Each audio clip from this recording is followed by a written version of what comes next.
As the clock struck 7, the soft murmur of voices in the grand dining room of Claridge's was suddenly interrupted by the unmistakable sound of a glass shattering. The guests, dressed to perfection, glanced up in surprise, their silver spoons frozen in midair. At the head of the table, Sir Leonard Ramsay smiled faintly, but there was something in the way his eyes darted to the door, a flicker of unease that went unnoticed by the others. Across from him, Lady Veronica's delicate fingers trembled as she set down her wineglass, her gaze lingering on the figure at the end of the room. A quiet, calculated tension hung in the air, like a storm waiting to break. And yet, no one spoke of it. Not yet. But Hercule Poirot, seated at a table for one, knew one thing for certain. In this room of secrets and lies, someone would soon be silenced. And he, as always, would be the one to uncover the truth. Chapter 1. A fine evening at Claridge's. The grandeur of Claridge's Hotel had never failed to impress Hercule Poirot. The polished marble floors gleamed under the soft glow of crystal chandeliers, and the rich scent of freshly baked bread and roasting meats mingled with the elegant ambiance. The click of polished shoes echoed through the halls as waiters moved in perfect synchronization, their white gloves pristine and their posture immaculate. Poirot sat at a small table near the grand piano in the hotel's opulent dining room, sipping his tea with deliberate precision. His dark, well-groomed mustache twitched slightly as his eyes, sharp and perceptive, scanned the room. He had come to Claridge's for nothing more than an evening of quiet reflection, but it seemed fate had other plans for him. Across the room, the dinner guests were settling into their seats. The finest china, glistening silverware, and an assortment of crystal glasses had been set before them.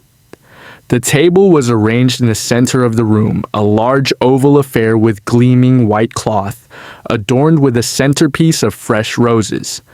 There was a subtle hum of conversation, the kind that accompanied gatherings of the privileged, polite but superficial, filled with small talk and self-congratulatory stories.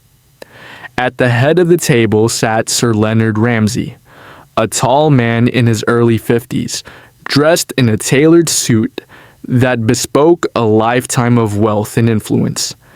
His dark hair was neatly combed, but there was an edge to his expression, as though something weighed heavily on his mind. He smiled warmly at his guests, but Poirot noted the subtle tension in his eyes, something that did not sit quite right. Beside Sir Leonard was his wife, Lady Veronica Ramsay. Her beauty was undeniable. An elegant woman in her late 40s with striking blonde hair that cascaded in waves down her back. Her dress shimmered in the soft light, a deep emerald green that complemented her delicate complexion. However, Poirot noticed something in the way she held herself, her fingers delicately adjusting the wineglass, her posture slightly too perfect, as if she were trying to conceal a deeper unrest. She was poised, but there was an underlying strain in her manner. Next to Lady Veronica was Mr. Marshall, a young and rising star in the art world. He had the air of someone who had recently come into wealth and fame, but had not yet quite mastered the social graces of those who had been born into it. His hair was unkempt, his tie slightly loosened, but there was a certain charm in his appearance, an allure that made him the focus of several flirtatious glances from the ladies. Despite his easy demeanor, Poirot's sharp eyes caught the faintest flicker of discomfort in his gaze every time Lady Veronica spoke. Across from Sir Leonard, Lord Alistair Grant, a man in his late 60s, sat with a somewhat disheveled air. His wrinkled face, framed by unkempt gray hair, seemed to tell the story of a lifetime of excesses. both of fortune and of the kind of indulgence that had left him with an unhealthy pallor. His eyes were bloodshot, as though he had not slept well in days, and his hands trembled slightly as he picked up his fork. Poirot could not help but notice the way his eyes constantly darted from one person to another, as if he were nervously awaiting something. On the other side of the table, Mrs. Claudia Weston, a celebrated actress known for her roles in the West End, was chatting animatedly with the young artist, Mr. Marshall.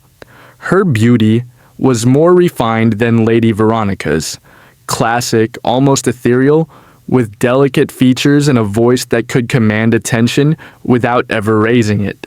She was dressed in a pale pink gown, her eyes sparkling with a mischievous glint. Despite her poise, there was a certain unease about her, as though she were attempting to maintain an image of lightness to cover something darker within. And then there was the final guest, the silent one. Mr. Thomas Klein, an enigmatic man in his early 40s, sat quietly at the end of the table, his gaze cast downward. He was a businessman, though his business remained largely unknown to most of the dinner party. His presence was imposing despite his silence. He exuded an air of quiet authority. His features were sharp, and his dark suit seemed to absorb all light around him. His silence made him all the more intriguing to Poirot, who never trusted anyone who kept to themselves in such a conspicuous manner. The scene before Poirot was one of wealth, power, and beauty. Yet as his eyes moved from one face to another, he sensed an undercurrent of tension. The interactions were civil enough, but the guest's body language told a different story. There was an unspoken discomfort at the table, a tension that no amount of polished manners could conceal. As the first course was served, a delicate lobster bisque, Poirot allowed himself a small smile. The evening, he suspected, was about to become far more complicated than it appeared. Poirot's mind ticked, analyzing each individual, their movements, their expressions, even the smallest of details. It was not in their words that the truth lay, but in the unsaid, those minute gestures that, like small threads, would one day unravel the mystery. "Ah, mon ami," Poirot murmured under his breath. "This will be a night to remember, I am certain." Just as the last of the lobster bisque was being served, a delicate sound interrupted the conversation. A soft clink of glass.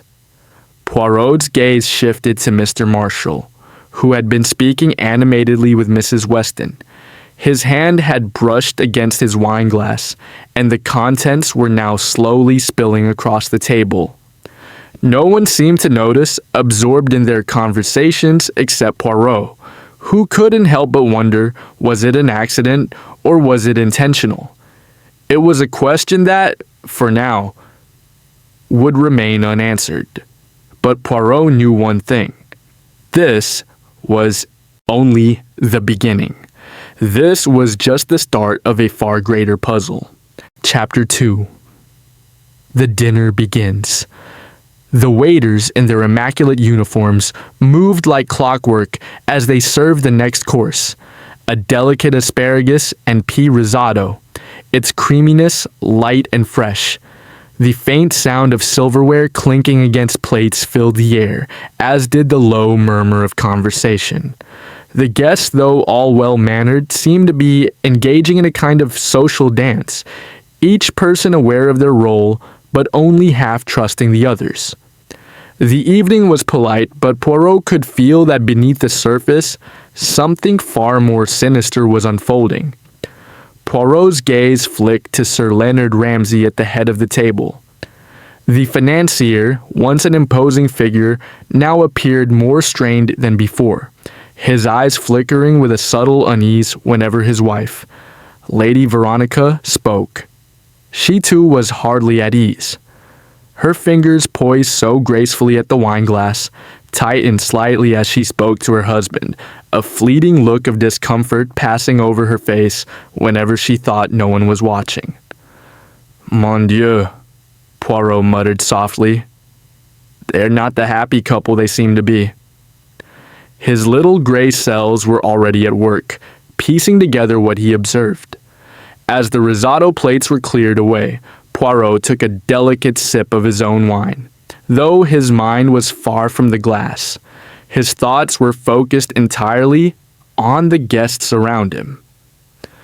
Next to Mrs. Weston, Mr. Marshall seemed to be particularly animated, leaning in toward her with an eagerness that bordered on obsession. He was telling a story, something about a recent art gallery opening, though Poirot paid little attention to the content of his words. What mattered were his gestures, the way his hand occasionally brushed too close to hers, the slight hesitation before he spoke, as if waiting for a response that never quite came. Poirot had already noted the subtle tension between Mr. Marshall and Mrs. Weston. The artist was eager, but there was something desperate about his energy, a hint of frustration that he could not quite suppress. Was it unrequited love? A long-buried rivalry? Poirot's eyes narrowed. Perhaps he was trying to prove something to her, or perhaps something far more sinister lay behind his nervous chatter. He was interrupted from his observations when a sudden, almost imperceptible shift in the air caught his attention. Lady Veronica Ramsay had gone very still. She was staring down at her plate, her face pale, the fork in her hand trembling slightly. The others, engrossed in conversation, had failed to notice, but Poirot's eyes, ever vigilant, immediately caught the change. There it was, a subtle but undeniable sign of distress. "Madame," Poirot said softly, his voice cutting through the din of the dinner party. "Is there something the matter?" Lady Veronica's eyes shot up to meet his, her face instantly blanking in an effort to mask her discomfort. She managed a smile, albeit a strained one, and shook her head slightly. No. Monsieur Poirot," she said, her voice smooth but lacking its usual warmth. "It is just that the room feels warmer than usual, does it not?" Poirot could tell that she was lying, but he said nothing more. Instead, he turned his attention to Lord Alistair Grant, who had been unusually quiet throughout the evening. The elderly man, who had once been a figure of great influence, was now a shadow of his former self. His eyes were half-lidded, as though he were struggling to keep them open, and his hands trembled ever so slightly as he reached for his wineglass. The tremor in his hands caught Poirot's attention. It was subtle but telling. The old man's hands were not simply shaking from age, they were shaking from something else. Poirot's eyes lingered for a moment longer than necessary, then shifted to Mrs. Weston, who seemed oblivious to the situation. "She was laughing at something, Mr. Marshall had said, her eyes sparkling with amusement. The dinner continued, each course more exquisite than the last, but Poirot's attention remained fixed on the guests. He noted the glances exchanged between Mr. Marshall and Lady Veronica, quick, furtive looks that spoke volumes to Poirot's trained eye. He noticed the way Lord Alistair's eyes kept darting toward the exit, as if he were waiting for someone or something to happen. It was a subtle behavior, but Poirot knew it was anything but innocent. As the dessert course, a rich and velvety chocolate soufflé was served. A moment of tension built in the room.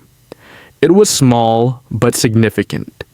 Mr. Marshall was leaning forward, his eyes fixed on Lady Veronica, waiting for her response to some comment he had made. But she did not answer. She had frozen, her face suddenly blanching to an unnatural pallor. "Madame," Poirot said again, his voice low but insistent, "are you unwell?" Lady Veronica's smile was tight, forced, as she pushed her plate aside. "It is nothing," she said quickly, but Poirot saw the way she wiped her brow with the back of her hand, as if trying to steady herself. "Then I shall take a brief walk to the garden," she added, her voice trembling slightly. "The air inside is stifling." But just as she stood to leave, there was an abrupt change in the atmosphere, a sudden crash of glass. Everyone at the table turned toward the sound, their attention drawn to Lord Alistair Grant, whose hand had jerked violently, sending his wineglass crashing to the floor. The noise shattered the momentary tension in the room. I apologize," Lord Alistair said, his voice unsteady. I don't know what happened." "Not to worry, Lord Grant," Sir Leonard said smoothly, a forced smile on his lips. "It was just a little accident." But Poirot's mind was already racing. He had observed Lord Alistair's tremors earlier, but now it was clear. This wasn't just a simple mistake. It was a sign. His behavior had been off, and now this clumsy moment was too perfectly timed. Was it possible that Lord Alistair knew something he wasn't sharing? Or was this part of a greater plot, one that was only beginning to reveal itself? The evening's dinner continued, though the guests' once polite chatter had been replaced by uneasy glances and strained silences. Poirot, however, was more certain than ever. Something was wrong in this room, and it would soon be revealed. As dessert came to a close and the last course was cleared, the tension seemed to heighten. Each person at the table was subtly on edge, as if they were all waiting for a proverbial shoe to drop. And yet, none of them knew that it would be more than a metaphorical shoe. It would be something much worse. Lady Veronica, pale as ever, had slipped away quietly, leaving the others to finish their dessert in an odd silence. Poirot's thoughts churned, analyzing every detail. There was something sinister brewing beneath the polished surface of this elegant evening, and he, Hercule Poirot, was determined to uncover the truth, no matter how deep it ran. He was certain that before the night was through, he would have the answers he sought. The game was afoot. Chapter 3. The Web of Secrets. The moment the last of the dessert plates were cleared, a palpable shift occurred in the atmosphere. It was as if the evening had reached a tipping point and no one knew which way it would fall. The guests exchanged uneasy glances, their polite facades slipping just slightly. Poirot could sense it, the undercurrent of fear, the tension building like a coiled spring, waiting to snap. Lady Veronica had not returned after leaving for the garden, and no one had seen her since. Her absence was noted, but none of the guests seemed particularly concerned, which Poirot found curious. Was it her health that had driven her to flee the room, or had something more sinister driven her away? Lord Alistair Grant, still seated at the table, was now clutching the edge of his chair. His hands were shaking so violently that his wineglass trembled dangerously in front of him. His face was pale, his eyes wide and unfocused, as if he were staring at something beyond the room. Poirot was about to approach him when he noticed Mrs. Weston, who had moved to stand near the window, gazing outside. Her back was to the room, but Poirot could see the subtle tension in her shoulders. She seemed deep in thought, almost as though she were waiting for someone or something. It was a posture that would have gone unnoticed by most, but Poirot's sharp eyes caught the faintest tremor in her hands as she lightly touched the windowsill. "Is everything to your satisfaction, Madame Weston?" Poirot asked, approaching her with his usual calm demeanor. Mrs. Weston turned slowly, her face a mask of elegance and composure. But in her eyes, Poirot could see something else. Something deeper, more troubling. Her lips curved into a practiced smile, but her eyes did not meet his directly. "Of course, Monsieur Poirot," she replied, her voice smooth, but her tone lacked its usual warmth. "Just taking a moment to Gather my thoughts. Poirot studied her carefully, noting the faint lines of worry that creased her forehead. She was trying to maintain her usual poise, but Poirot could see the cracks. And cracks, he knew, often meant something far more dangerous beneath the surface. He gave a small nod but said nothing further, his thoughts already returning to the absent Lady Veronica. His instincts told him that Lady Veronica's disappearance was connected to something far more sinister than a mere fainting spell or a need for fresh air. The question was, why had she left so suddenly, and where had she gone? Just as Poirot was about to turn his attention back to the others, a sudden commotion from the hallway caught his attention. The sound of hurried footsteps approached, followed by the strained voice of a servant calling out in alarm. "Monsieur Poirot!" the servant called, appearing in the doorway. "Lady Veronica! She is... Before the servant could finish, a loud gasp echoed from behind him. Lady Veronica stood in the doorway, her appearance disheveled. Her face was pale, her eyes wide with an almost animalistic fear. Her hair, usually perfectly styled, was now loosely cascading down her shoulders, and she gripped the doorframe as though it were the only thing keeping her upright. "Monsieur Poirot!" she gasped, her voice trembling. You must help me. But before she could say anything more, a strangled cry came from behind her, and a figure stumbled into the room. It was Mr. Marshall, his face twisted in panic, his clothes disheveled. His breath came in ragged gasps as he staggered toward the table, his eyes wide with terror. It's happening!" he cried, his voice breaking. "She's gone, like the others." Everyone froze. The room, which had been filled with quiet murmurs and the clinking of glasses, now stood in stunned silence. The look on Mr. Marshall's face was one of pure terror, and Poirot's mind immediately began to piece together the fragments of information he had gathered. But what he had heard didn't make sense. The others, who were they?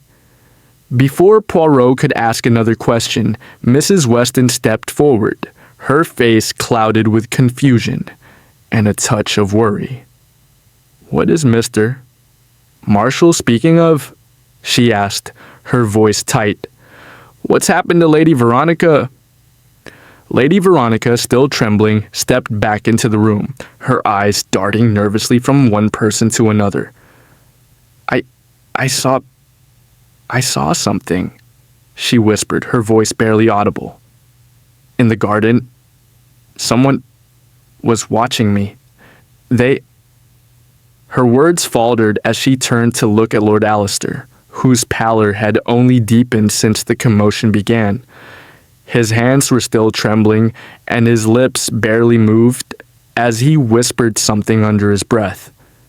His eyes were unfocused, and it was as though he were lost in his own world, distant, unreachable.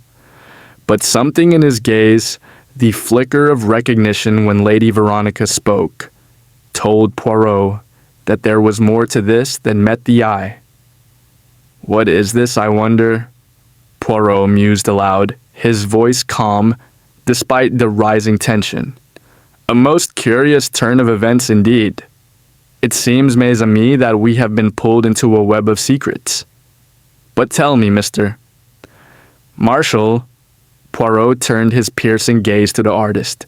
"What is it that you know? Who is it that has gone missing? And what is it that you fear?" Mr. Marshall hesitated, his eyes flickering nervously to the others in the room. He opened his mouth to speak, but then closed it again, as if weighing his words. Finally, after a long silence, he said, in a low, trembling voice, "It's not just Lady Veronica. It's the others. All of them. We were all connected." Poirot's eyebrows lifted slightly at this revelation. The others. Connected. What did it mean? Was this an elaborate scheme, or was there something darker at play? The artist's words hinted at something far beyond a simple evening of fine dining. He needed answers, and fast. Lady Veronica, Poirot asked softly, what exactly did you see? And Mr. Marshal, what is this about the others? Speak plainly, please. Lady Veronica swallowed hard, her lips trembling as she looked around at the guests. Her eyes fell on Lord Alistair, who seemed to be staring blankly at the wall, lost in his thoughts. They're all in it together, Poirot. I saw them, at least I think I did. Someone was watching me from the garden, and then I heard the sound of footsteps, as though they were coming for me.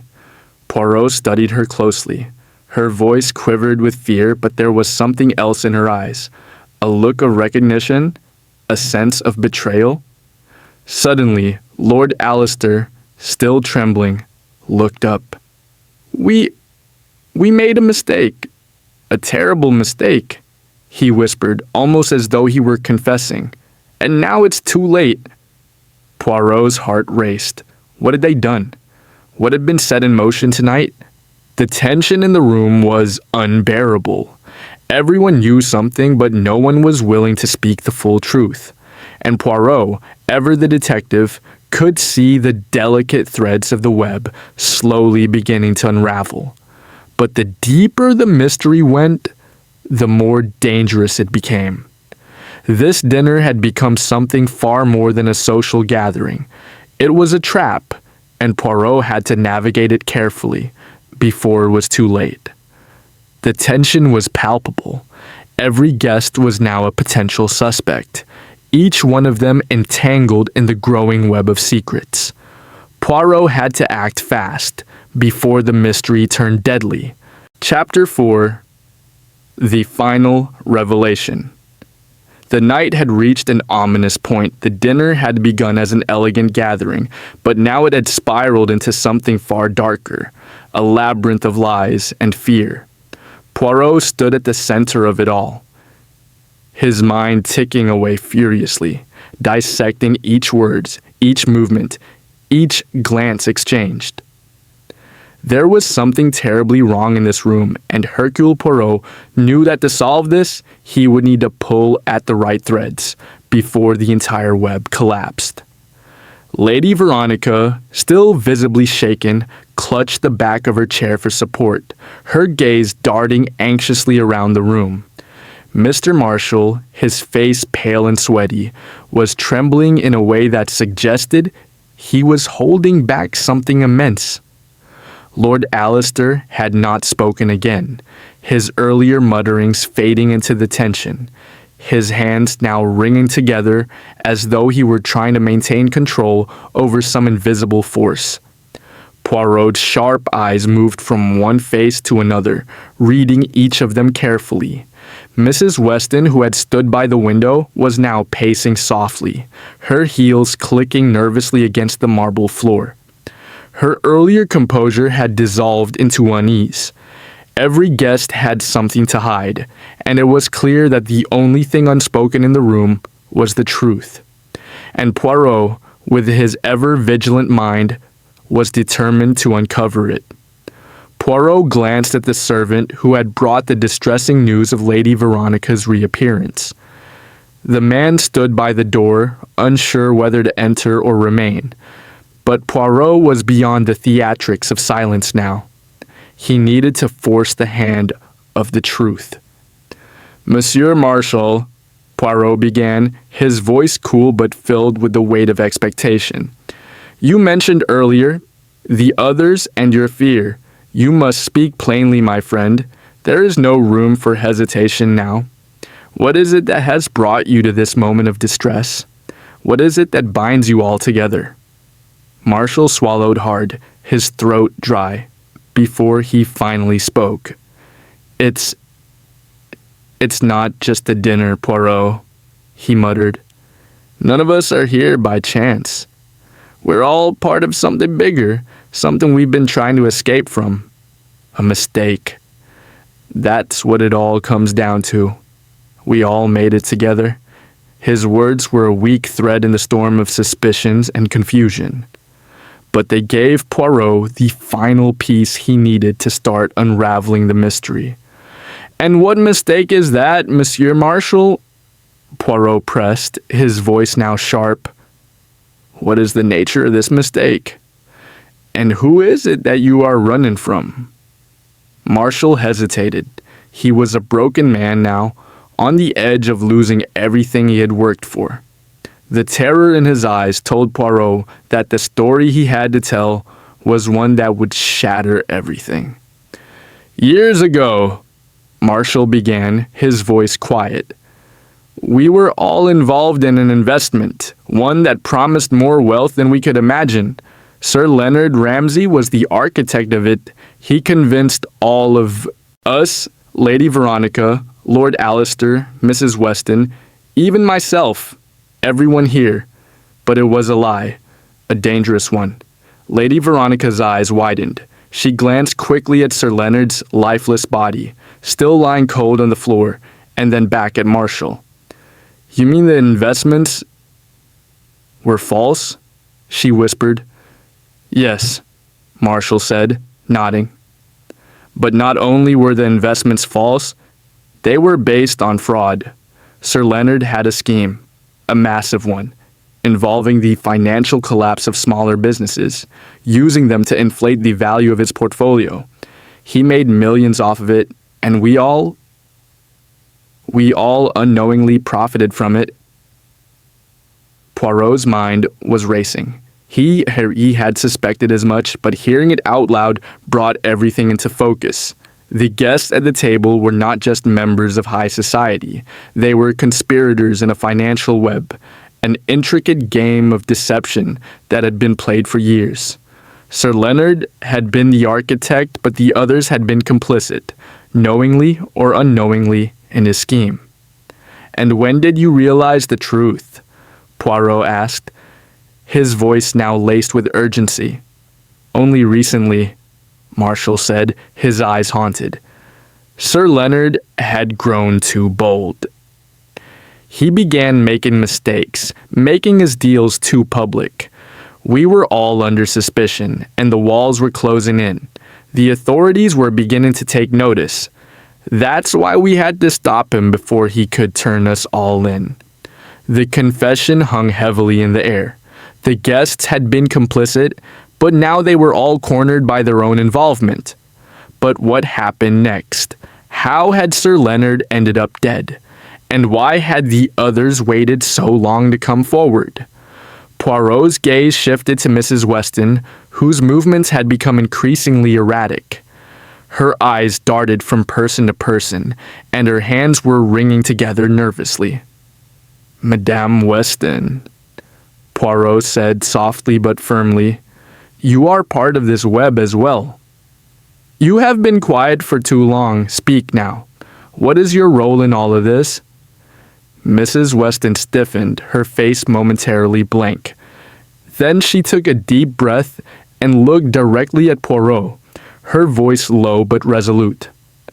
I was the one who found out," she said, her eyes flicking to the Lord Alistair, then back to Poirot.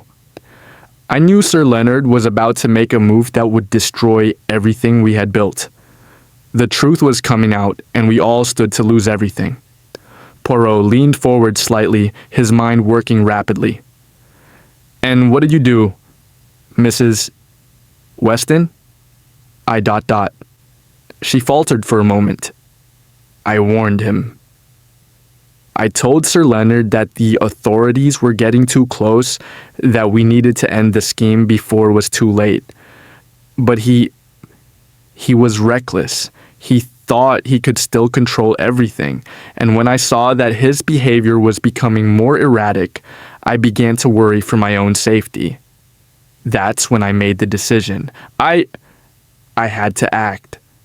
Poirot's eyes narrowed. "Act? How?" "I poisoned his drink," Mrs. Weston whispered, her voice barely audible. "Just a small dose. enough to make him sick. But I didn't intend to kill him.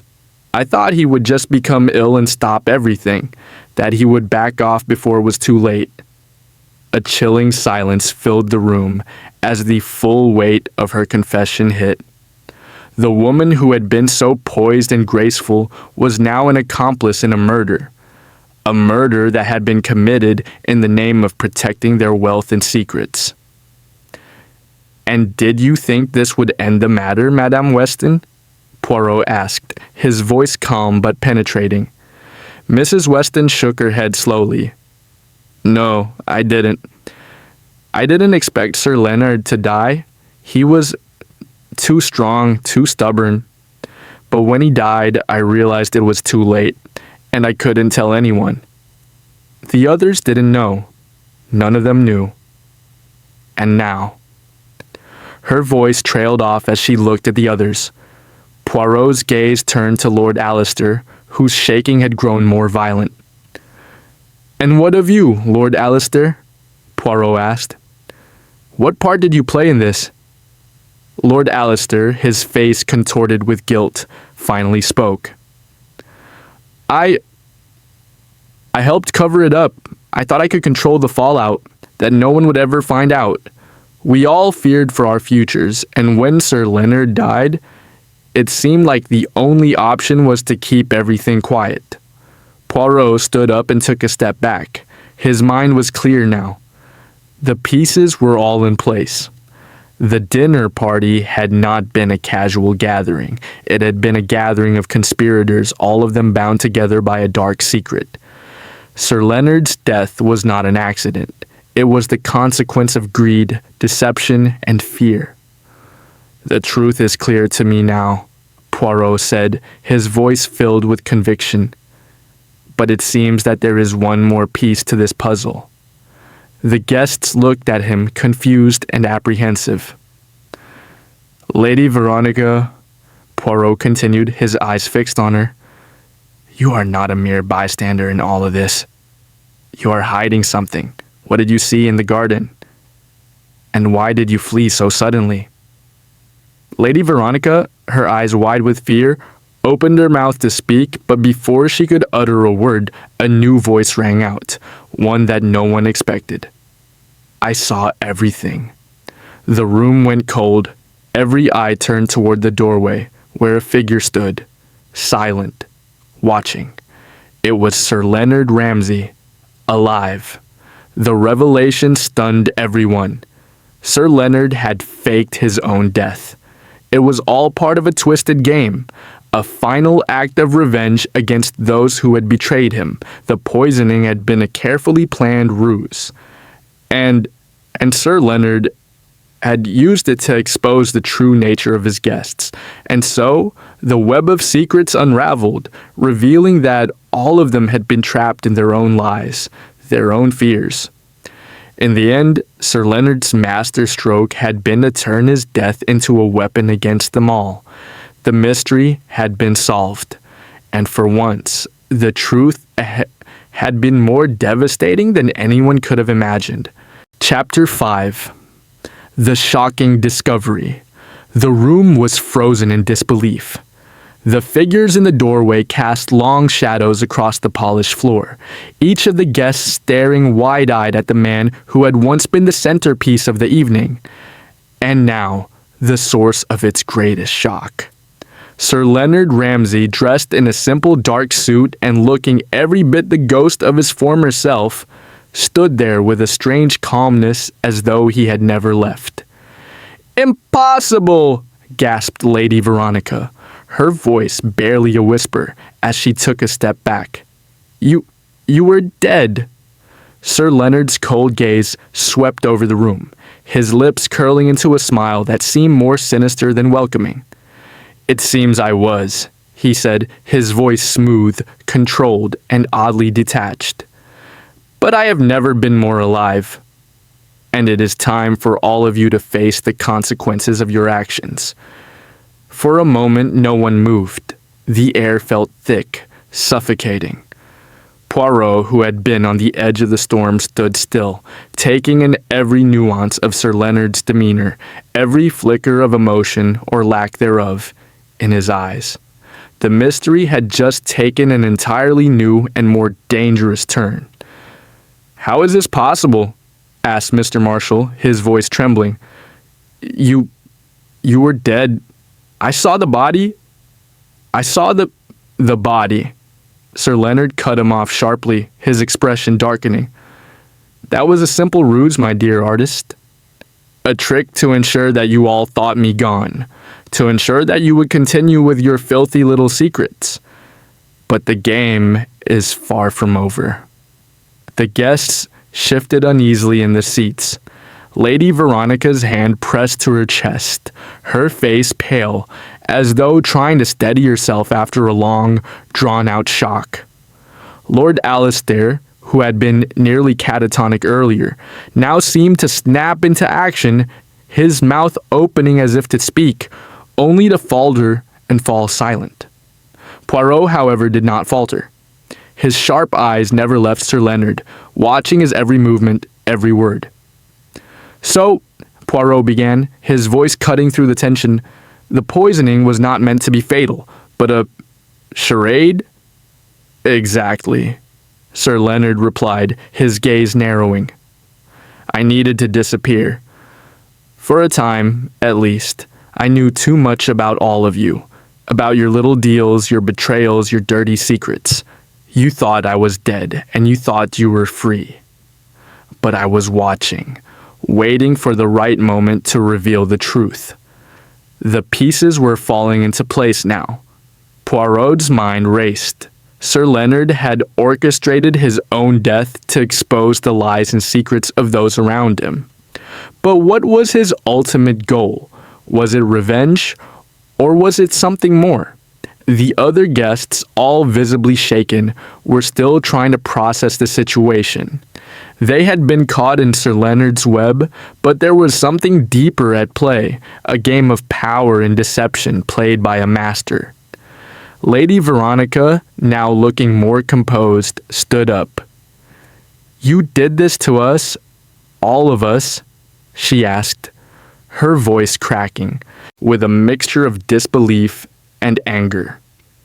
"You staged your death, and for what? To destroy everything we've built?" "You misunderstand, my dear," Sir Leonard said smoothly. "I am not here to destroy you, at least not in the way you think. I am here to make you see what you truly are. To expose the grid, the manipulation, the betrayal that has been at the heart of everything we've built together. All of us have been complicit in this false empire of ours, but I will not let it stand. Not anymore." There was a cold, chilling finality in his words. The guests exchanged uneasy glances, but none of them seemed willing to confront him directly. They were all trapped in his game now, and Sir Leonard had become the puppet master pulling the strings and forcing them to play by his rules. Poirot, calm as ever, stepped forward. His presence in the room felt like a stillness amidst the chaos. He could sense the tension, the brewing storm of emotions. His voice broke the silence once more. "So, Sir Leonard," Poirot said, his tone sharp but measured, "your death was simply a way to bring your little conspirators together again, to make them face their actions. But what happens now? What is your plan? Will you use this revelation to punish them? To expose them to the world?" Sir Leonard's lips twitched into a sly grin. "Punish them?" he repeated. "Oh no, Monsieur Poirot.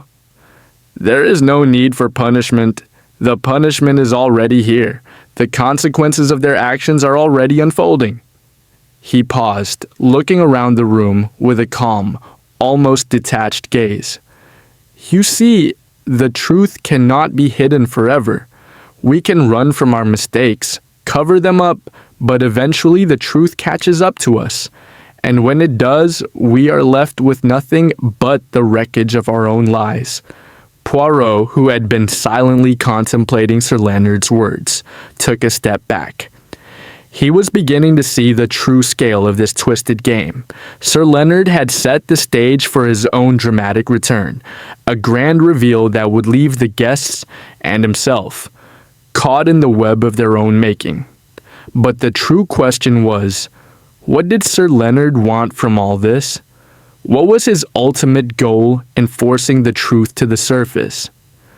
And what of us, Poirot? Lord Alistair asked suddenly, his voice hoarse. What of those of us who were complicit? What happens to us now? Poirot's eyes flicked to Lord Alistair.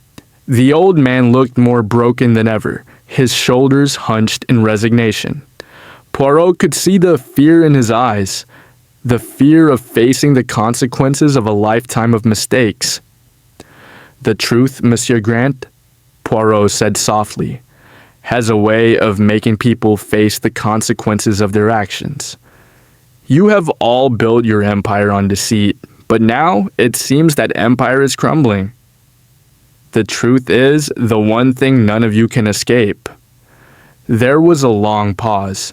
The room felt suffocating, as though the very walls were closing in on the guest.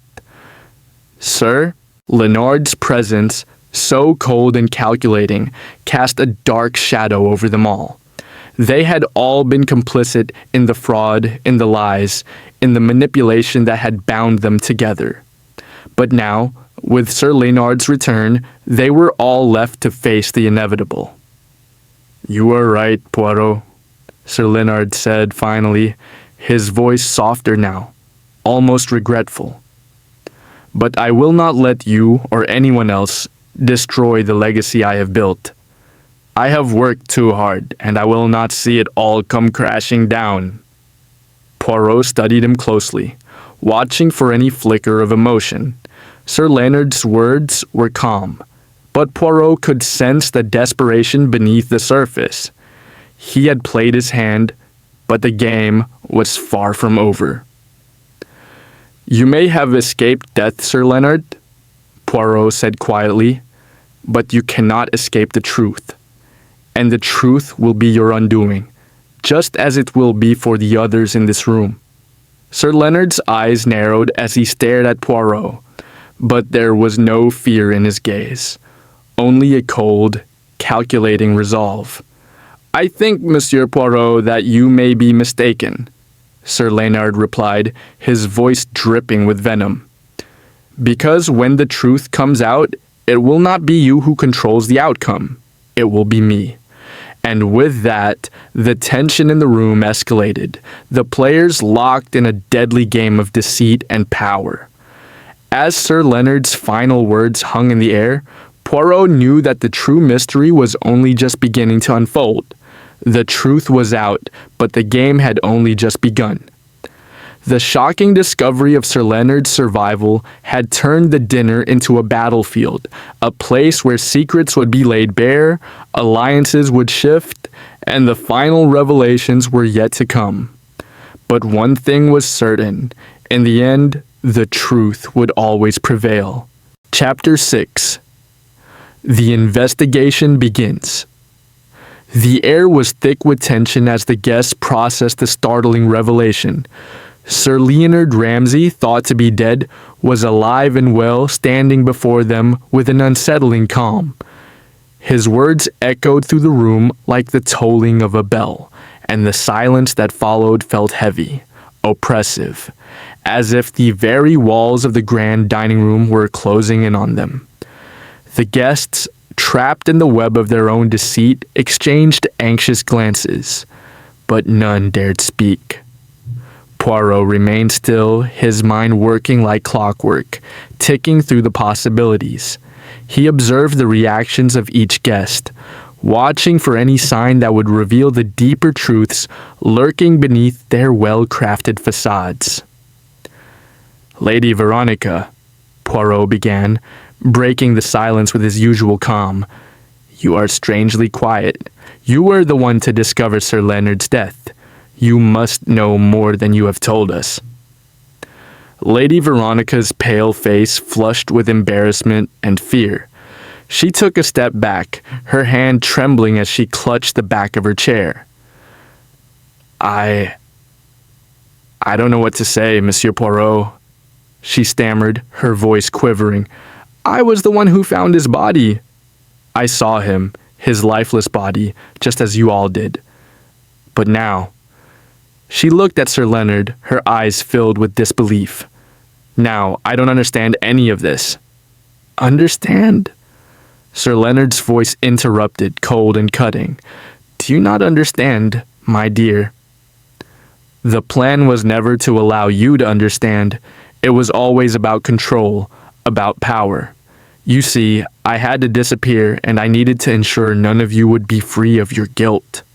Poirot's eyes narrowed, sensing that there was more to this than simple deception. So, it was all a carefully orchestrated ruse, Poirot said, his voice steady. But why? Why play with your own death, Sir Leonard? Why bring us all together now? What is it you truly want? Sir Leonard met Poirot's gaze with a look of cold amusement. What I want, Monsieur Poirot, is simple. I want justice. I want to ensure that the empire of lies we built together crumbles.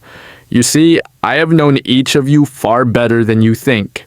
I knew your weaknesses, your fears, and your desires. And now, you will all face the consequences of your actions. Poirot's eyes flicked from Sir Leonard to the others at the table. They were all visibly shaken, some standing still, others shifting nervously in their seats. But the most telling sign was the guilt that played across their faces. Each of them had been complicit in some way, some more directly than others, but they had all benefited from Sir Leonard's fraudulent dealings. You've manipulated us all, Mrs. Weston whispered, her voice tight with anger and fear.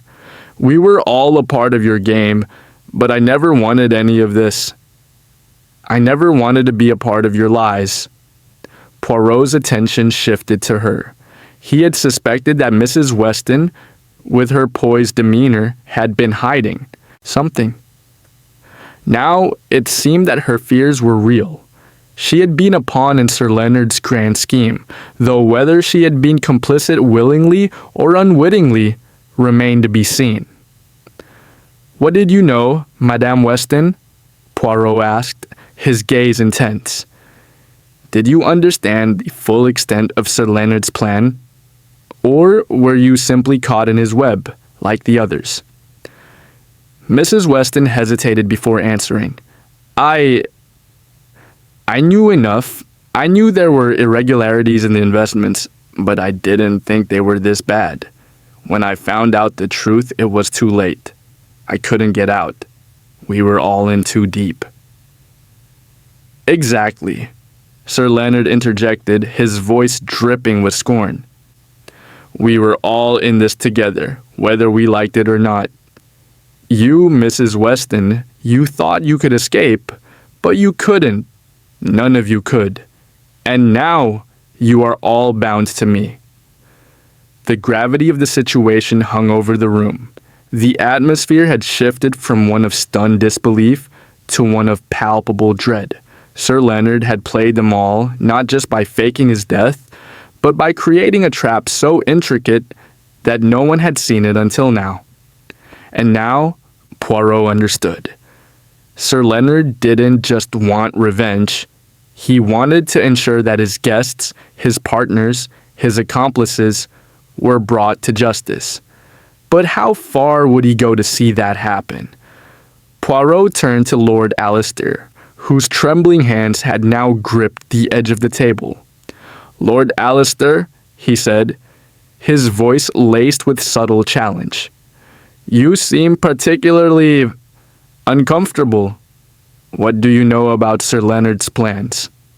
Lord Alistair swallowed hard, his eyes darting to the door as though considering an escape.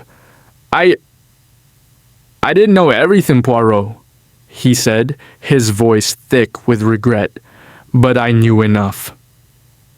I knew the risks, the dangers we were all taking. Sir Leonard was a powerful man, too powerful for his own good. I tried to back out. I tried to get away from it all, but he wouldn't let me go. So you were afraid of him, Poirot observed. Afraid of what he could do, afraid of what he would expose. That is why you clung to his side even though you knew it was wrong. Lord Alistair's face turned ashen, his hands shaking uncontrollably. I had no choice, he murmured. None of us did. Poirot's gaze swept over the room. All of them had been trapped by Sir Leonard, but in different ways. They had each known pieces of the puzzle, but none of them had seen the whole picture until now. And now, as the truth came to light, the question remained. What would Sir Leonard do with the power he had regained? What would he demand of them in return for sparing them from the consequences of their actions? You've all had your chance, Sir Leonard said, his voice cold and final. You've all played your parts. Now it's time for the truth to come out. I will not rest until everyone knows what you've done. Everyone will know what kind of people you are. Poirot, however, remained calm. He had seen through Sir Leonard's words, through his cold veneer of control. The truth was a dangerous thing, and Sir Leonard had underestimated one key factor: Poirot himself. Sir Leonard, Poirot said, his tone shifting to something more resolute. You may think that you hold the power in this room, but the truth, true justice, is not in your hands. It is in the hands of those who are brave enough to face their mistakes, to atone for what they have done. Sir Leonard sneered. Justice? You speak of justice, Poirot. After everything that has happened, you are all too far gone to seek redemption. There is no saving you now. Poirot took a step forward, his eyes locked onto Sir Leonard's with unwavering focus. You are wrong, mon ami, he said quietly. Redemption is not for you to decide. It is for those you have wronged to find it within themselves. And I will ensure that the truth is exposed, not for you, but for those you have manipulated. At that moment, the room seemed to hold its breath. The tension was unbearable, the stakes higher than ever before. Sir Leonard may have been alive, but he was not the only one playing a game. Poirot's mind was already working. His little gray cells were active, plotting the next steps in this complex drama. You believe you've won, Sir Leonard? Poirot said, his voice calm but powerful. But I assure you, the truth is never on the side of the guilty, and you will not escape the consequences of your actions. As the words hung in the air, Poirot knew one thing for certain. The investigation had only just begun, and this time, the game was no longer in Sir Leonard's hands. It was in Poirot's. The stage was set. And now, the final act would unfold. Chapter 7. The Hidden Letter. The tension in the room had reached its peak. Sir Leonard's dramatic return and subsequent revelation had thrown everyone into chaos, but Poirot remained calm. His mind, always sharp, had begun to piece together the puzzle. Sir Leonard may have believed he had control, but Poirot knew better. In every game of deception, there was always a flaw, an overlooked detail, a misstep, a hidden truth waiting to be uncovered. Poirot stepped back slightly, observing his surroundings. The guests were still reeling from Sir Leonard's shocking confession, their faces pale with fear or guilt. Mrs. Weston had her arms crossed tightly, her eyes darting to each person in turn. Lord Alistair, his earlier trembling subdued, now sat rigidly in his chair, his face a mask of regret and fear. Lady Veronica, too, had gone pale, her eyes betraying the mixture of anger and betrayal she felt toward her husband, as well as toward the life they had built together. "I do not understand, Poirot," Lady Veronica whispered, her voice trembling. "What is it you suspect?" "What more could there be?" Poirot's eyes met hers, and he gave her a small but knowing smile. "Madame, there is always more than meets the eye. The truth is often hidden in plain sight, and we must look for the smallest details. You see, I believe there is something we have overlooked, something that Sir Leonard has left for us to find." The guests stared at him in confusion. Sir Leonard, who had been standing near the window, slowly turned his gaze toward Poirot, a small flicker of wariness crossing his features. He had underestimated Poirot before, but now it seemed the detective's sharp mind was starting to close in on him. "Do you think you can outsmart me, Poirot?" Sir Leonard said, his voice cold and condescending. "I have planned this for years. Every move, every step. Nothing has been left to chance." Poirot's gaze never wavered. "Oh, I do not seek to outsmart you, Sir Leonard," he replied smoothly. "I seek only the truth." The room fell silent as Poirot's words hung in the air. Then, slowly, Poirot moved to the large oak desk in the corner of the room where Sir Leonard had once worked. The desk was immaculate, papers neatly stacked, nothing out of place. But Poirot knew better. The smallest detail often held the key. As Poirot rifled through the papers, his fingers brushed against a small folded envelope, hidden beneath a pile of legal documents. He paused, his pulse quickening ever so slightly. This was it. The letter that had eluded them all. He carefully pulled it out and studied the envelope. Nothing special about it, no name, no address. Just a simple, unmarked piece of paper. He unfolded the letter with deliberate care. The handwriting was elegant, the strokes confident. Poirot read the message aloud. "To the one who seeks the truth, what was once concealed will be revealed when the game is played in full. Trust no one, for even the ones closest to you have their hands stained. Beware of the final move." The room was deathly quiet as Poirot finished reading. The guests exchanged confused glances, but Poirot's mind was already racing. This letter was no ordinary correspondence. It was a clue, a warning, and it was clear that Sir Leonard had placed it here for a reason. "Tell me, Sir Leonard," Poirot said, turning to face the man who had orchestrated it all. "Did you expect this letter to be found? Was this your final move?" Sir Leonard's lips curled into a small, mocking smile. "You are clever, Poirot, but you have yet to understand the full extent of the game. That letter means nothing. It is just a piece of old correspondence, something to mislead you." Poirot raised an eyebrow. "A piece of old correspondence, you say?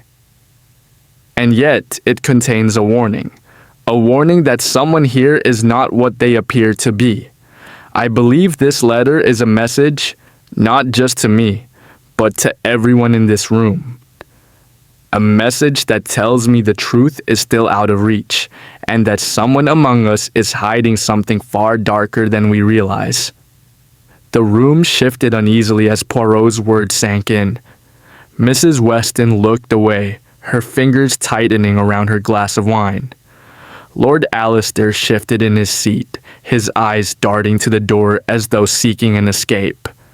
Lady Veronica's expression darkened, her lips pressing into a thin line. Poirot's eyes narrowed. "You see, Sir Leonard," he continued, his voice firm, "this letter is not about you. It's about them, the others in this room, the ones who think they can hide their secrets, the ones who think they can deceive me." Sir Leonard's expression faltered for the briefest moment, a shadow of doubt crossing his face. Poirot had struck a nerve. "The truth is here, Sir Leonard," Poirot said, his voice rising slightly. It's in the details, in the small things that have been overlooked. And now, with this letter, I can see it all. But it seems that you too have made a fatal mistake. You've underestimated the one thing that cannot be hidden: human nature. There was a shift in the room, a moment of realization. Everyone was suddenly aware of the weight of the letter, and the tension in the room grew even thicker. Poirot's mind was moving faster now, piecing together the fragments of the puzzle. The letter, the strange behavior of the guests, the hidden fears, they were all connected. Lady Veronica stood up abruptly, her face flushed with anger. "Enough, Poirot! Enough of these games. My husband may have faked his death, but you cannot keep accusing us all. We are all innocent." Poirot turned to her, his expression calm but resolute. "Innocent, madame? Perhaps, but you too have your role in this. You are not without fault. None of you are. And the truth will come to light, no matter how hard you try to hide it." Lady Veronica recoiled as though struck. Her eyes filled with a mixture of guilt and fear. "You don't understand," she whispered. "You don't know what we've been through, what we had to do to survive." "And what exactly was it that you had to survive, madame?" Poirot asked, his voice now sharp. "Was it the lies, the deceit, or something far darker? Because the truth is, none of you are as innocent as you pretend to be." The room fell silent once again. Sir Leonard, who had been standing near the window, now stepped forward. His face was still pale, but there was a new edge to his demeanor, something more calculated. "You are right, Poirot," he said slowly. "We have all played our parts in this, but the game is far from over. The truth you seek is only the beginning." Poirot looked at him, his mind racing to catch up with the shifting dynamics. Sir Leonard was hiding something deeper than the financial fraud, something personal. And as much as Sir Leonard had planned everything, he was beginning to slip. Poirot smiled, his confidence unshaken. "Perhaps, Sir Leonard, but every game has an end. And when the truth is revealed, it will be the end for some of you. You cannot escape the consequences forever." The letter had brought them one step closer to the truth, but Poirot knew there was still more to uncover. The mystery was far from solved. The pieces were falling into place, but the final revelation still lay ahead. As the guests stood in stunned silence, Poirot could feel the weight of the coming storm. The game was still in motion, and the final move was about to be made. Chapter 8. Red herrings. The tension in the room had become almost unbearable. Sir Leonard's calculated game was unraveling at the edges, and with every passing moment, it felt as though the entire dinner party was teetering at the brink of chaos. His return, the letter, the confessions, all of it had twisted the once elegant evening into something far darker, and now Poirot had his work cut out for him. As much as Sir Leonard seemed to have the upper hand, Poirot knew that there were still pieces of the puzzle yet to be discovered. Pieces that no one had noticed, and perhaps ones they never even intended to reveal. The guests, once so composed, so full of their own self-importance, now seemed to be hiding something behind every glance, every carefully chosen word. Sir Leonard may have been the architect of this deception, but the others were just as complicit, each of them hiding a secret they thought they could keep buried. But Poirot was a man who could not be easily deceived. He saw through the layers of lies, the red herrings that had been planted along the way. Poirot's mind was working tirelessly, weaving through the evidence, the contradictions, the whispers.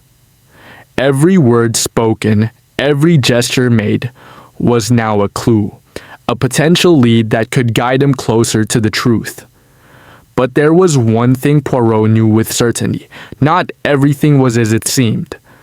Lady Veronica, standing at the far end of the room, was fidgeting with her hands, her eyes darting nervously from one guest to another. She was clearly unsettled by Sir Leonard's return, but Poirot suspected there was more to her behavior than mere shock.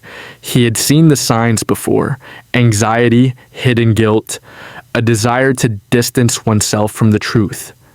She was hiding something, and Poirot intended to find out what it was. "Madame," Poirot said, turning his attention to her, "you are not as composed as you would like to appear. You seem troubled. Is there something you wish to tell us?" Lady Veronica flinched but quickly regained her composure. She began, her voice faltering. "I do not know what you mean, Poirot. I am simply overwhelmed." "Overwhelmed?" Poirot repeated, his eyes narrowing. "By what, exactly? Sir Leonard's return? Or by something else you wish to keep hidden?"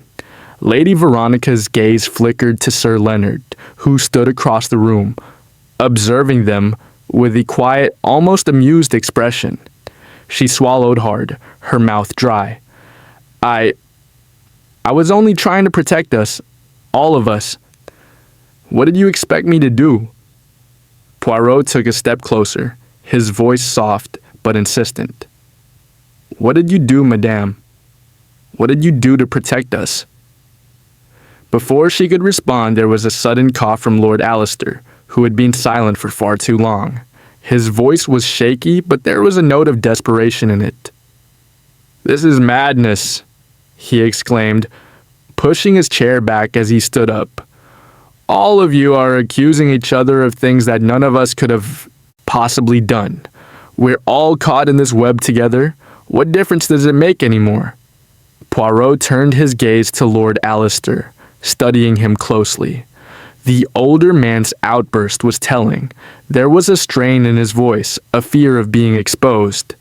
And it wasn't just fear of Sir Leonard's return, it was fear of something more personal.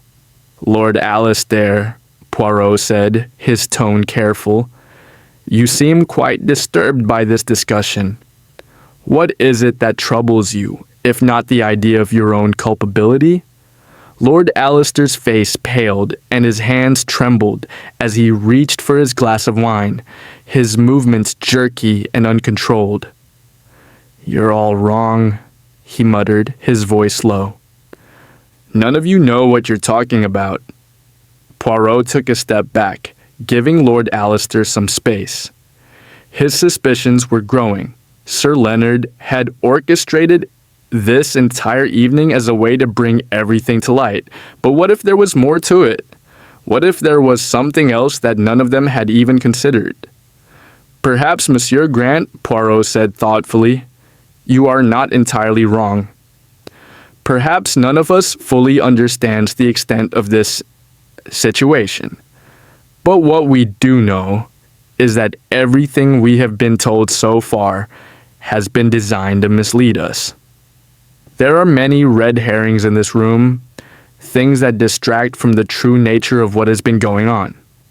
The room was silent for a moment. The guests shifted uneasily in their chairs, their eyes flickering between Poirot and Sir Leonard.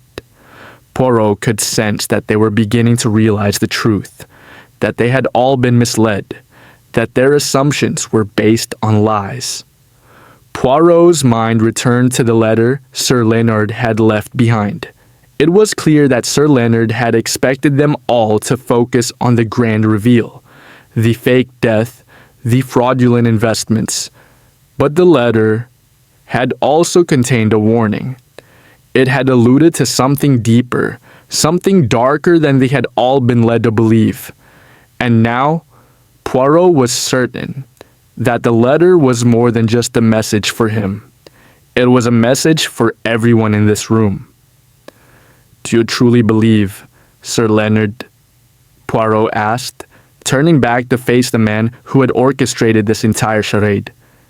"That you are the only one with secrets? That you are the only one who has played the others?" Sir Leonard's eyes narrowed, but he said nothing. His expression remained unreadable, his lips pressed tightly together. Poirot's gaze shifted to Mrs. Weston, who had been standing near the window, her arms folded tightly across her chest. She was still pale, but her eyes were sharp. Too sharp, as though she were watching for something to happen. "Madame Weston," Poirot said, his voice calm but firm. "What role did you play in all of this? You've been so quiet, so passive, but I cannot help but wonder if you are hiding something more sinister." Mrs. Weston flinched, but only for a moment. She quickly regained her composure, but Poirot could see the hesitation in her eyes. "I don't know what you mean, Monsieur Poirot," she said, her voice faltering slightly. "I've done nothing at all." But Poirot wasn't convinced. There was a story beneath her words, one that she was desperate to keep hidden. As much as Sir Leonard had controlled the room, it was clear that Mrs. Weston had her own agenda, her own reasons for playing along with this game. "I think, Madame Weston," Poirot said softly, "you know more than you let on. I think you've been keeping secrets, and those secrets are not as harmless as you might believe." The tension in the room reached its peak as the guests looked at each other nervously, unsure of what Poirot had uncovered. But Poirot knew he had to press on. There were too many distractions. There were too many lies that had been carefully planted to obscure the truth. And as long as he kept asking the right questions, the answers would eventually emerge. "Perhaps," Poirot continued, "the truth is much simpler than we think. Perhaps we have been chasing shadows, and the real mystery has been hidden right under our noses the entire time." He paused for a moment, letting his words settle in the room. "The question is, who here is truly innocent, and who is guilty of playing the ultimate game of deception?" The room fell silent. Everyone was now looking at each other with suspicion, each guest wondering if Poirot had finally cracked the code. But one thing was clear: the final revelations were close, and none of them would be prepared for the truth that was about to unfold. Chapter 9. The Shocking Twist. The silence in the room was deafening. The tension had been building for hours, and now in the aftermath of Poirot's questions, everyone was on edge. The guests were no longer merely playing their roles in Sir Leonard's twisted game. They were all participants in something far deeper, something none of them had expected. The shadows of guilt, fear, and hidden motives had finally converged. Poirot could feel it. The answers were within reach. He could almost taste them. But there was something that still didn't add up. Sir Leonard, who had been standing by the window, his hands folded behind his back, now turned to face the room. The once confident, almost invincible man was no longer the same. His eyes flickered with something human, perhaps regret, perhaps fear. But Poirot knew better than to be swayed by a mere look. Sir Leonard had been planning this night for years. A simple expression couldn't conceal everything he had done. "Monsieur Poirot," Sir Leonard said, his voice carrying a sharp edge. "You speak of innocence and guilt as though they are black and white, but you are wrong. There are no innocents here. We are all complicit. We have all played our parts, but only some of us are aware of the final consequence." Poirot's brow furrowed. The truth was always multi-layered, and Sir Leonard's words had added another wrinkle to the puzzle. The guests exchanged uneasy glances, their eyes moving from Poirot to Sir Leonard. They had been part of a conspiracy, yes, but something more was at play. Something that was about to break wide open. "I think, Sir Leonard," Poirot said, his voice calm, yet resolute, "that you have been underestimating me. I have already pieced together enough of this web to see that you are not the only one who has played a game. The others in this room, your partners, your conspirators, they have their own hidden truths. It is not only you who has secrets." Sir Leonard's lips twisted into a faint smile. "Perhaps," he said, his voice low, "but I am the only one who has played the game to its end. And now it's too late for any of you to back out.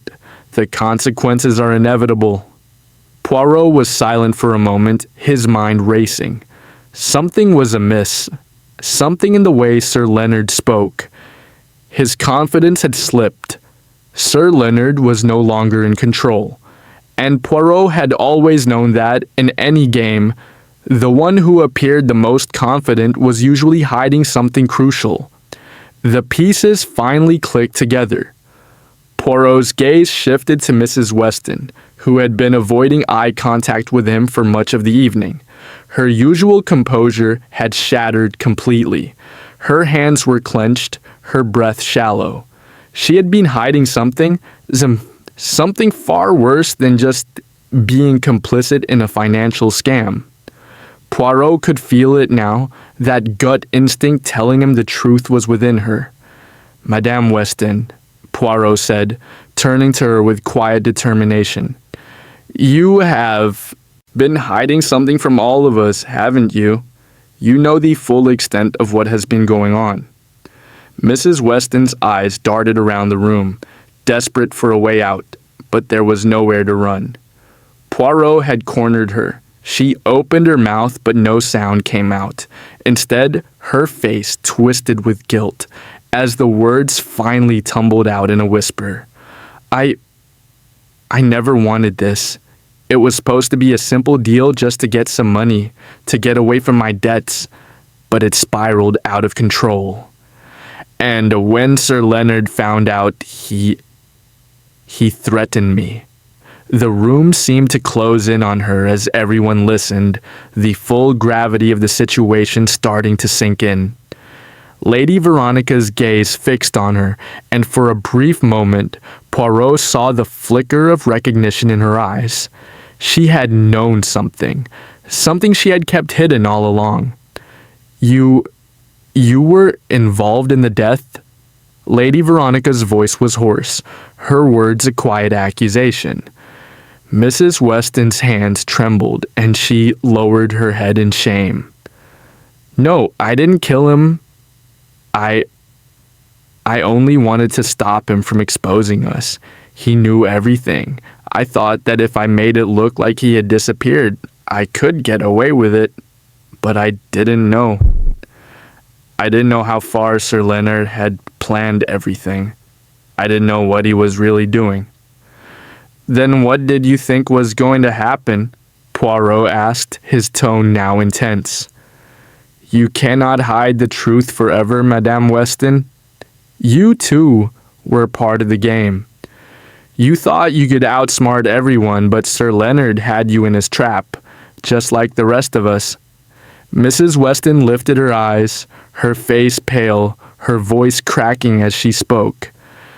"I didn't mean to get involved, but Sir Leonard made me feel like there was no way out. I never wanted to hurt anyone. I never wanted any of this." Poirot's mind raced.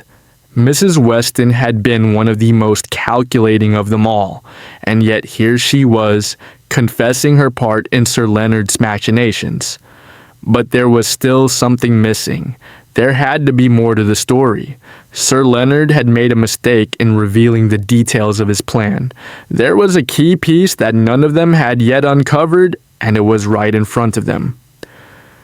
"Sir Leonard," Poirot said suddenly, his gaze sharp, "you have been playing the game for far too long, and I now understand why. But there is something you haven't considered. There is something you missed." Sir Leonard looked at him, his eyes narrowing. "What do you mean?" he asked, his voice edged with impatience. Poirot turned his gaze toward the others in the room. You have all assumed that the truth would remain hidden forever, that Sir Leonard's return would be enough to expose everyone's guilt. But the game isn't over, not by a long shot, because you see there is one more piece of this puzzle that none of you have thought about. The room fell silent again as Poirot took a deep breath. The letter you all believed to be a simple clue. It wasn't just a message from Sir Leonard. It was a test, a final move. And the one person who has been playing both sides, using the others for their own gain, is standing right in front of us. He turned his gaze to the one person who had been oddly silent throughout the evening, Lord Alistair Grant. "You, Lord Alistair," Poirot said, his voice steady but filled with the weight of revelation. "You have been the one pulling the strings from the shadows. You are the one who has been orchestrating this entire game, not Sir Leonard." Lord Alistair's eyes widened, and for the first time that evening, a flicker of panic flashed across his face. "No," he whispered, his voice breaking. "No, you're wrong." "I'm afraid I am not Monsieur Grant," Poirot said, his gaze unwavering. "You were the one who initiated the scheme with Sir Leonard. You knew everything, and when Sir Leonard's scheme was exposed, you played your part in staging his death to cover up your tracks." The shock in the room was palpable. Everyone turned to Lord Alistair, disbelief written on their faces. But the truth was clear now. Lord Alistair had been the mastermind all along. Sir Leonard had been his pawn, and he had used the others to further his own interests. "You used Sir Leonard, you used Mrs. Weston, you used all of us," Poirot continued, his voice cold. "You thought you could keep playing both sides, but in the end, the truth always comes to light." Lord Alistair's shoulders slumped, and he looked defeated. I never wanted this to happen. I thought I could control it. I didn't want to lose everything. I didn't want to face the truth." "But you couldn't escape it," Poirot said quietly. "None of you could." As the truth of Lord Alistair's involvement settled over the room, the final twist of this complicated game had been revealed. What had started as a simple dinner had become a battlefield of lies, betrayal, and secrets. And now, the final revelation had shattered the facade of innocence that each guest had tried to maintain. The game was over, and for Sir Leonard and his guests, there would be no more hiding. The truth had finally emerged. As Poirot stood in the center of the room, the weight of the final revelation hung in the air. The investigation had been long, and the path had been filled with red herrings and misdirection. But now, at last, the game was over.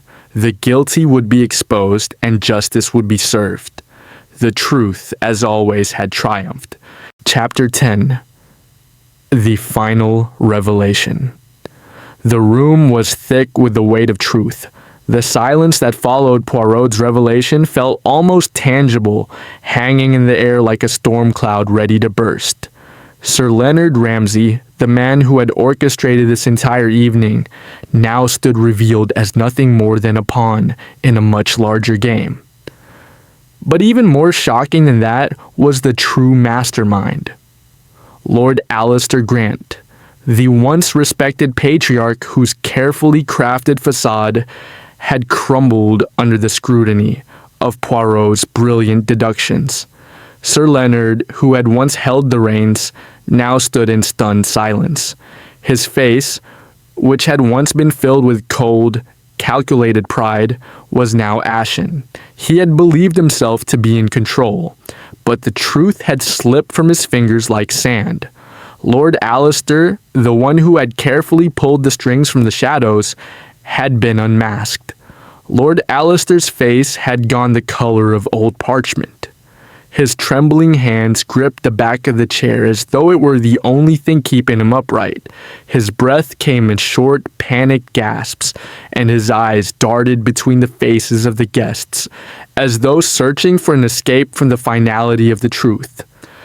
I didn't want this," Lord Alistair gasped, his voice cracking with panic. "I never wanted any of this to happen." "Then why, Monsieur Grant?" Poirot's voice was low and steady, cutting through Lord Alistair's frantic words. "Why did you orchestrate this elaborate scheme? Why did you pull the strings, manipulate the others, and pretend to be the victim all along?" Lord Alistair swallowed hard, unable to look anyone in the eye. The truth had caught up to him, and now there was no turning back. I thought I could control it," Lord Alistair whispered, his voice weak. "I never meant for it to get this far. I just wanted to secure my future, to protect my family's name. Sir Leonard he had something on me. He knew about my past mistakes, my dealings in the market, and when I came to him with an idea, when I told him about the investment, I thought it would all be easy. I thought we could make it big and no one would know. But then everything started falling apart." The room grew colder as Lord Alistair's confession continued. The guests exchanged uneasy glances, but they didn't speak. They didn't need to. The truth was already being laid bare, and each new revelation added another layer of horror to the evening's events. "I tried to get it out," Lord Alistair continued, his voice faltering. "I tried to back out of the whole scheme, but Sir Leonard, he wouldn't let me. He was too powerful. He threatened to expose everything, so I made the decision. I thought if I could fake his death, if I could make it look like he had vanished, then we could all escape the consequences. I thought that I could control it, keep everyone in the dark. But in the end, it wasn't just Sir Leonard I was controlling. It was all of you." Lady Veronica's face was pale, her lips pressed together in a tight line, as she stood in stunned silence. Her eyes, which had been filled with confusion and anger earlier, were now clouded with understanding. She had been married to this man, a man who had masterminded everything from the shadows, a man whose dark deeds had ruined them all.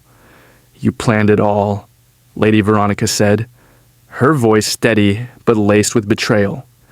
"You lied to me. You lied to all of us. And for what? To protect your name? To preserve your wealth? To avoid your own ruin?" Lord Alistair could not answer. He had no defense, no justification for the web of lies he had spun around everyone in the room. The guests had been nothing more than pawns in his grand scheme.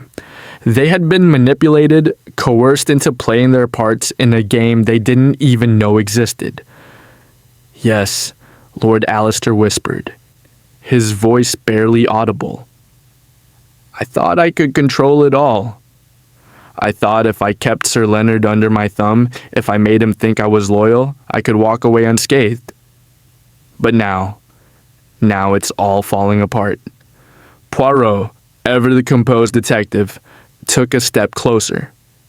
"You underestimated one thing, Lord Alistair," he said softly, but with a weight of finality. "You underestimated me. And you underestimated the truth."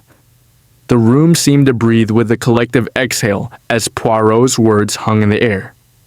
There was nothing left to hide. The truth had been exposed in all its ugly reality.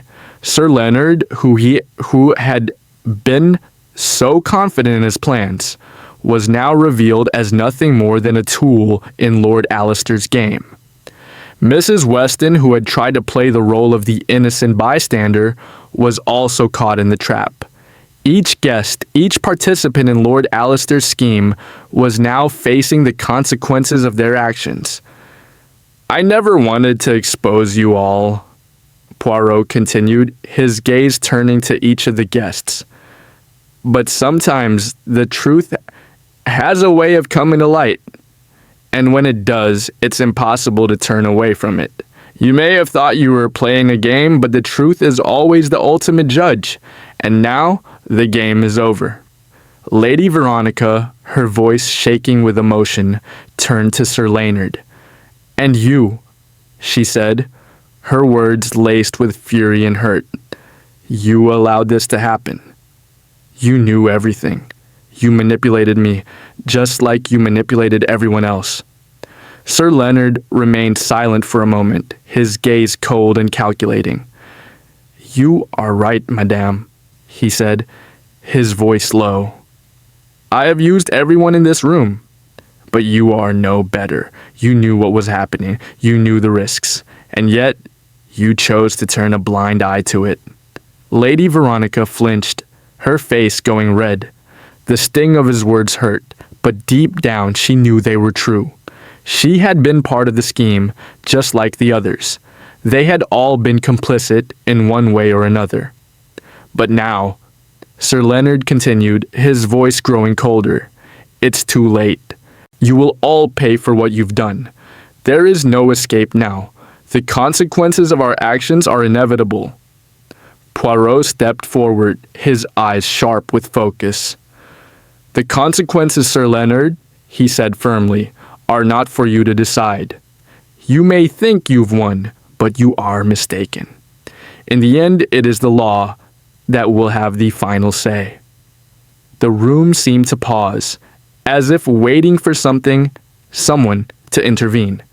But there was nothing left to say. Sir Leonard and Lord Alistair had played their parts, and now they would face the consequences of their actions. The others, Mrs. Weston, Lady Veronica, and even the hapless Mr. Marshall, would be left to deal with the fallout of their involvement. Poirot turned to the others, his expression unwavering. "The truth has been revealed. And now it is up to the law to decide what happens next. But remember this, no matter how much you try to hide, the truth always finds its way to the surface." The evening, which had begun with laughter and conversation, had now ended in silence and uncertainty. Sir Leonard Ramsay's grand game had come to an end, and the masks had fallen away. What remained was not wealth or power, but the cold, hard truth. As Poirot stood at the center of the room, watching the guests, his once predators, now become prey to their own mistakes, he allowed himself a small smile. The game had been long, but it was over, and in the end, truth had triumphed.